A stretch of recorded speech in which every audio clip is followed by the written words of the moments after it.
नमस्कार दोस्तों, स्वागत है आपका भारत नॉलेज शो में।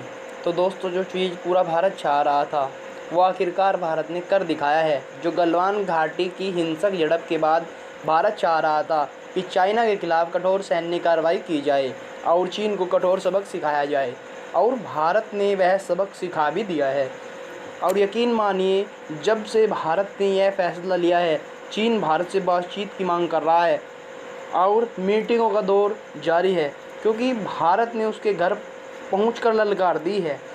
मैं आपको सब कुछ डिटेल में बताऊंगा, आप मेरे साथ इस वीडियो के अंत तक बने रहे और बहुत ही इंटरेस्टिंग ये वीडियो होने वाली है। चलो दोस्तों, वीडियो को हम शुरू कर लेते हैं। गलवान घाटी की झड़प के बाद ये भारत और चीन की बातचीत जारी है, लेकिन कुछ उससे निकल नहीं रहा है। कारण यह भी है कि भारत और चीन के कमांडर जब आपस में बैठते हैं तो कागज़ों में तो चीन जो भारत कहता है मान जाता है और दोनों देशों के बीच सुलह हो जाती है।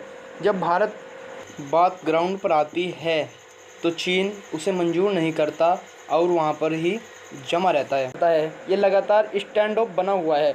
गलवान घाटी के 2 महीने बाद अब तक कोई सॉल्यूशन नहीं निकला है।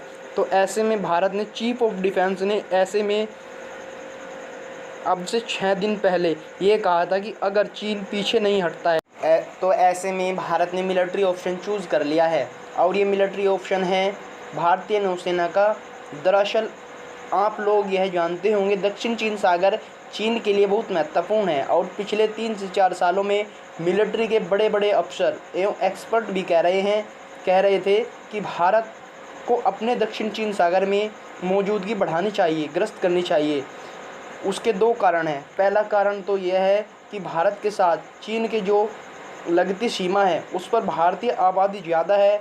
यदि छोटा मोटा झगड़ा होता है तो भारतीय लोगों को ज़्यादा नुकसान होगा चीन के मुकाबले, क्योंकि चीन की जो ज़्यादा पॉपुलेशन है वो ईस्टर्न साइड में रहती है और भारत के साथ बॉर्डर वेस्ट साइड में है।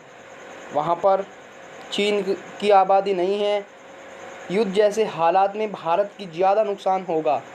दूसरी तरफ चीन की आबादी दक्षिण चीन सागर जो ईस्टर्न कोस्ट कहा जाता है और दक्षिण चीन सागर के किनारे ज़्यादा है। और बड़े बड़े एक्सपर्ट जो कह रहे थे कि भारत को अपनी नौसेना डिप्लॉय करनी चाहिए दक्षिण चीन सागर में। तो दोस्तों, भारत ने यह ऑप्शन चुन लिया है और भारत ने यह दाव चल भी दिया है। तो भारत ने अपना एक युद्धपोत सीक्रेटली डिप्लॉय कर दिया है दक्षिण चीन सागर में। दोस्तों, इसे पिछले दिनों डिप्लॉय कर दिया गया था, लेकिन खबरें अब धीरे धीरे बाहर आना शुरू हो गई है। मीडिया के हवाले से भी खबरें बाहर आना शुरू हो गई है। यदि भारत अपना युद्धपोत न भेजकर वहाँ पर 2-3 सबमरीन और जंगी बेड़े के युद्धवाहक पोत भेज देता तो चीन वहाँ पर पसीने आ जाते।